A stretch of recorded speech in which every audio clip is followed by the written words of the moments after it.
जय Hind friend, welcome back to my YouTube channel password police में। आज हम आपके लिए इंडियन कॉन्स्टिट्यूशन यानी भारतीय संविधान का पार्ट 3 लेकर आए हैं। जो हमारा भाग 3 है यह मौलिक अधिकार के अंतर्गत आता है। देखिए 22 भाग है हमारे संविधान में और 22 भाग में तीसरा भाग हमारा है मौलिक अधिकार। मौलिक अधिकार का दूसरा नाम मूल अधिकार होता है, जिसमें अनुच्छेद 12 से लेकर 35 तक की बातें की गई हैं। इस वीडियो में आपको अनुच्छेद 12 और 13 मिलेगा और इसका वर्गीकरण के बारे में समझाया जाएगा। इसके साथ साथ कुछ ऐसे फैक्ट बताए जाएंगे जो भी जितने भी कॉम्पिटिटिव वनडे कॉम्पिटिटिव एग्जाम होते हैं उसमें पूछे जाते क्वेश्चन है, चाहे एसएससी हो या आरआरबी रेलवे का हो या फिर वनडे कॉम्पिटिटिव कोई दरोगा की तैयारी हो या पुलिस की तैयारी हो। ठीक है ना, आप मेरे साथ बने रहिए, लास्ट तक इस वीडियो को देखिए और आपको बताएंगे कौन कौन सा क्वेश्चन आपके वनडे कॉम्पिटिशन में पूछे जाते हैं। तो चलिए बिना किसी देरी के शुरू करते हैं।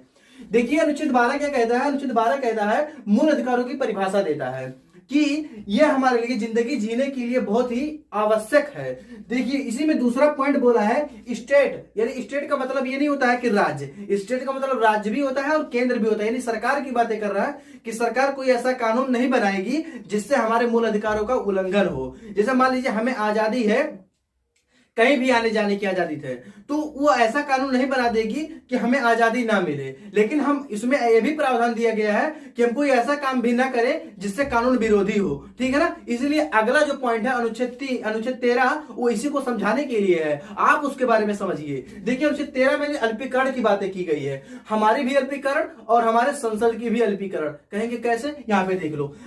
आर्टिकल 13 में 2 पॉइंट दिए गए हैं। पहला पॉइंट है संविधान में दिए गए मूल अधिकारों का उल्लंघन करने पर उसे कानूनी सजा दी जाएगी। यानी अगर हम मूल अधिकार का उल्लंघन करते हैं तो हमें कानून की सजा मिलेगी, कानूनी सजा हमको मिलेगी। लेकिन भैया दूसरा पॉइंट समझो, किसका?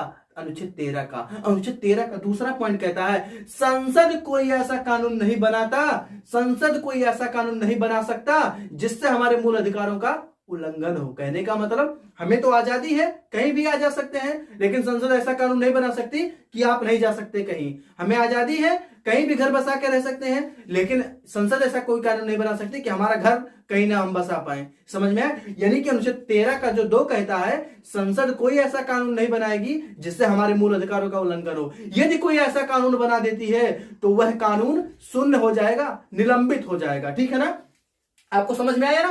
पूरी बातें आपको बताएंगे, जितने भी संविधान के होता है हर एक पॉइंट आपको आपकी खोपड़ी में छेद कर देंगे। समझ में आया ना? यहां पे देखिए मूल अधिकारों को 6 भागों में बांटा गया है। पहला समानता का अधिकार, दूसरा स्वतंत्रता का अधिकार, तीसरा शोषण के विरुद्ध अधिकार, चौथा धार्मिक स्वतंत्रता का अधिकार, पांचवा शिक्षा एवं संस्कृति का अधिकार और छठवां यानी लास्ट संवैधानिक उपहारों का अधिकार। जो हमारा मूल अधिकार है उसे 6 भागों में बांटा गया है। जो पहला है अनुच्छेद 14 से लेकर अनुच्छेद 18 तक की बातें की गई हैं। जो दूसरा है स्वतंत्रता का अधिकार 19 से 22 तक, तीसरा 23 से 24 और चौथा 25 से 28 और पांचवा 29 से 30 और जो छठवां है वह 31 से 32 तक की बातें की गई हैं। ठीक है ना, लेकिन यह वीडियो बड़ा हो जाएगा, आपको अगले पार्ट में बताया जाएगा। लेकिन हाँ, मैं आपको कुछ बातें बताने के लिए बोला था। जो एसएससी, आरआरबी या फिर वनडे कॉम्पिटिटिव कोई भी एग्जाम हो जिसमें पूछे जाते क्वेश्चन है। क्वेश्चन क्या है देखिए, यहाँ पे 3 क्वेश्चन मैंने लिखा।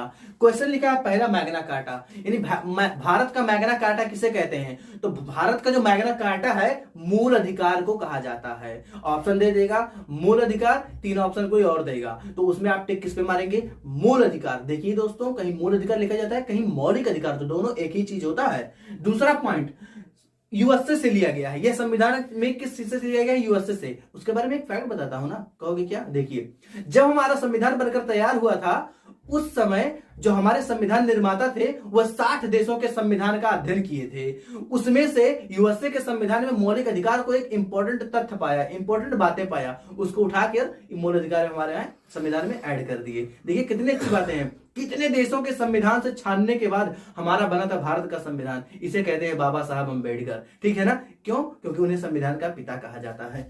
तीसरा पॉइंट, भारत के लिए, भारत सरकार के लिए, ये मानव के लिए क्या है? सकारात्मक है, लेकिन सरकार के लिए क्या है? नकारात्मक है।